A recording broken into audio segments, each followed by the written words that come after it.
শুরুতেই আমরা নজর রাখবো কোচবিহারের দিকে, কারণ আমরা জানি সেখানে লোকসভা ভোটে জেতার পর আজ প্রথমবার কোচবিহারে মমতা বন্দ্যোপাধ্যায়, এবং সেই কোচবিহারে প্রবেশের পরেই নয়া সমীকরণের তথ্য সামনে উঠে আসছে। কারণ মমতা বন্দ্যোপাধ্যায় এবং অনন্ত মহারাজের সাক্ষাৎ। আপনাদেরকে জানি রাখি, অনন্ত মহারাজ যিনি বারবার পৃথক পৃথক কেন্দ্রশাসিত অঞ্চল নিয়ে সোচ্চার হয়েছেন, সরব হয়েছেন গ্রেটার কোচবিহার নিয়ে, সেই অনন্ত মহারাজের বাড়িতে মমতা বন্দ্যোপাধ্যায়। প্রতিনিধি আবির এই মুহূর্তে আমাদের সঙ্গে রয়েছেন, সরাসরি আবিরের থেকে একবার জানবো।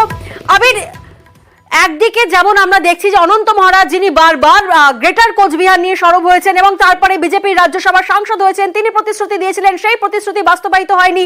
এহেন পরিস্থিতিতে লোকসভা ভোটে তৃণমূলের দখলে যায় কোচবিহার। এমন একটা পরিস্থিতিতে মমতা বন্দ্যোপাধ্যায় এবং অনন্ত মহারাজের এই বৈঠক কতটা গুরুত্বপূর্ণ?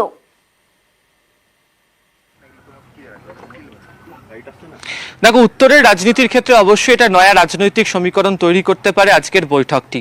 এটা ঠিক যে 2016 বা 2011-তে তৃণমূল কংগ্রেস রাজবংশীদের অধ্যুষিত যে এলাকা, সেখানকার যে বিধানসভাগুলি রয়েছে, সেখানে যে সংখ্যক ভোট, যে শতাংশের ভোট, যে সংখ্যক আসন তারা পেয়েছিল, 2021 থেকে সেই জায়গাটা সরতে শুরু করে।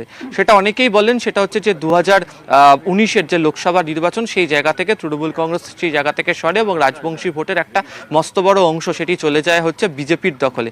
এই যে বিজেপির কাছে চলে যাওয়া, তার পিছনে অন্যতম ফ্যাক্টর হিসেবে অনন্ত মহারাজ ছিল, এমনটাই অনেকে দাবি।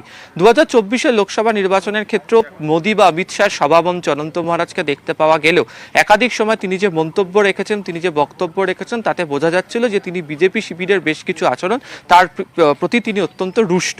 এবং যেটা দেখাও গেল সেটা হচ্ছে 2024-এর লোকসভা নির্বাচনের ফল প্রকাশের পর কোচবিহারের মতো যে লোকসভা আসন, সেখানে জয়লাভ করে ফেললো হচ্ছে বিজেপিকে হারিয়ে তৃণমূল কংগ্রেস। ফলে সেদিক থেকে দেখতে গেলে অবশ্যই তৃণমূল কংগ্রেস অ্যাডভান্টেজ কোচবিহারের জায়গাতে। তো সামনে যেহেতু 2026 এবং 2026-এ সেই পুনরাতে 2016-র মতোই যে রাজবংশ অধ্যুষিত যে আসনগুলো রয়েছে, সেখানে তৃণমূল কংগ্রেস তাদের দখল বা জয় পেতে চায়। সে কারণে হচ্ছে আজকের এই বৈঠকের ক্ষেত্রে কি সিদ্ধান্ত হতে চলেছে সেটা গুরুত্বপূর্ণ অবশ্যই হতে পারে।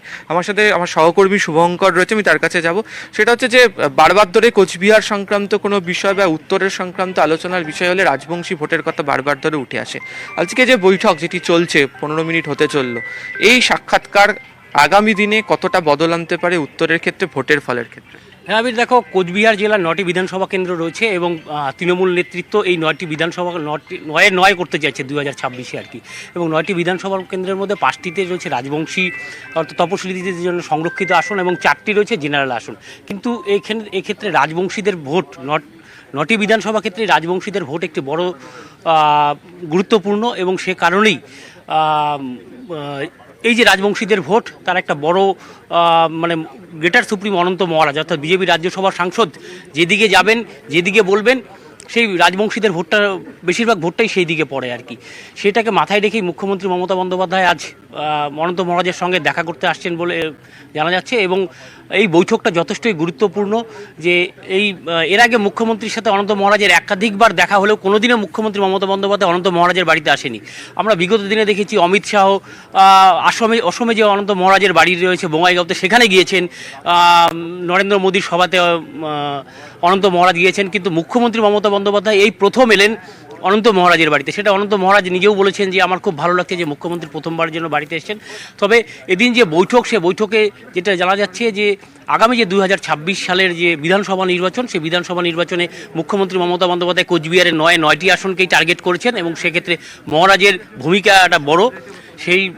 সেই বিষয়টাকে মাথায় রেখেই এই বৈঠক এবং মহারাজের সঙ্গে সেই বিষয়ে কথা বলতে আসছে। দেখো, বিজেপি শিবির বরাবরের জন্য বলে আসে যে রাজবংশীদের জন্য যে কথা প্রশাসন বলছে বা তৃণমূল কংগ্রেস বলছে তা কাজ হয়নি, কটাক্ষ বারবার ধরে শোনায়।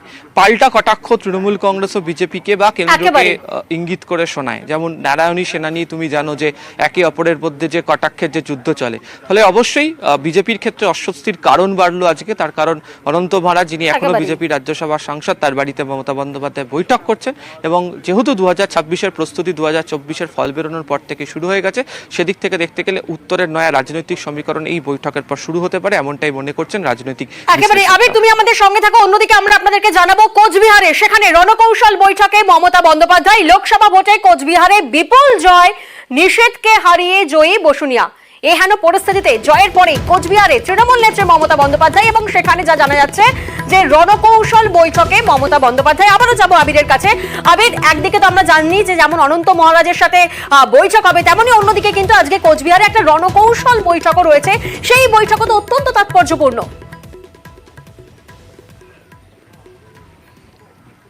কথা হয়ে গেছে সেই সমস্ত নেতৃত্বের সঙ্গে, তার কারণ হচ্ছে যে সামনে সিতাইয়ের বিধানসভা উপনির্বাচন হতে চলেছে। এছাড়া কোচবিহারের এই আসনের এতদিন ধরে বিধায়ক ছিলেন জগদীশ চন্দ্র বসুনিয়া, তিনি এবারের লোকসভা তিনি সাংসদ হয়েছেন তৃণমূল কংগ্রেসের তরফ থেকে। দ্বিতীয়ত হচ্ছে যে একটা সময় ছিল যে কোচবিহার নিয়ে বিভিন্ন সময় তৃণমূলের নিজেদের নেতাদের প্রতি দ্বন্দ্বের কথা বারবার ধরে প্রকাশ্যে বা সামনে আসতে শুরু করেছিল। সেই জায়গা থেকে বেরিয়ে আসতে হবে, এই বার্তা বারবার ধরে দেওয়ার চেষ্টা করা হয়েছে এবং তারই ফলস্বরূপ হিসাবে এই লোকসভা নির্বাচনে তৃণমূল কংগ্রেসের ফল ভালো হয়েছে। ফলে সেদিক থেকে দেখতে গেলে তৃণমূল কংগ্রেস সাংগঠনিকভাবে কোন ইস্যুগুলোকে সামনে রেখে লড়াই করবে এবং সিতাইয়ের ক্ষেত্রে উপনির্বাচনের ক্ষেত্রে কার্যত কে দাঁড়াতে চলেছেন সেই সংক্রান্ত বার্তাও মূলত আজকের বৈঠক থেকে দেওয়া হয়েছে, এমনটাই সূত্রের খবর। বেশ, আবির তুমি আমাদের সঙ্গে থাকো। অন্যদিকে আপনাদেরকে আরো একটি ছবি দেখাবো। জয়ের পর আমরা জানি কোচবিহারে মমতা বন্দ্যোপাধ্যায় এবং তিনি আজ মদন মোহন মন্দিরে গিয়ে পুজো দেন, সেখানে অঞ্জলি দেন মুখ্যমন্ত্রী। আমরা দেখেছি যে বেলা 11:30 নাগাদ মদন মোহন মন্দিরে পুজো দেওয়ার কথা ছিল এবং এবার ঠিক 12টার সময় পৌঁছন মন্দিরে।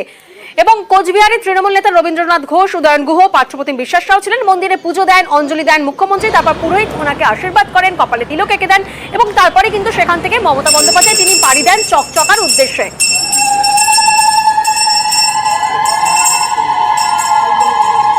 আবারও যাবো, আবির আমাদের সঙ্গে রয়েছেন। আবির আমাদের প্রত্যেকটা মুহূর্তের খবর আমাদেরকে আপডেট করছে কোচবিহার থেকে। আবির, তোমার থেকে একবার জানার চেষ্টা করবো। আমরা দেখেছি যখনই কোচবিহার সফরে যান তৃণমূল নেত্রী, তখন মদন মোহন মন্দিরে তিনি পুজো দেন।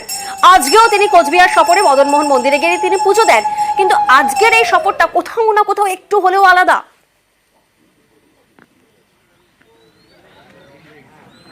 তা একেবারেই তাই, তার কারণ লোকসভা নির্বাচনে জয়ের পর তিনি এখানে আসলেন এবং কোচবিহারের মতো আসন নিয়ে তৃণমূল কংগ্রেস চ্যালেঞ্জ ছুড়েছিল এবং দেখা গিয়েছিল যে লোকসভা নির্বাচন যেদিনকে হয় সেদিনকে রাত্রিবেলা তৃণমূল কংগ্রেসের তরফ থেকে বিজয় মিছিল বার করে দেওয়া হয়েছিল।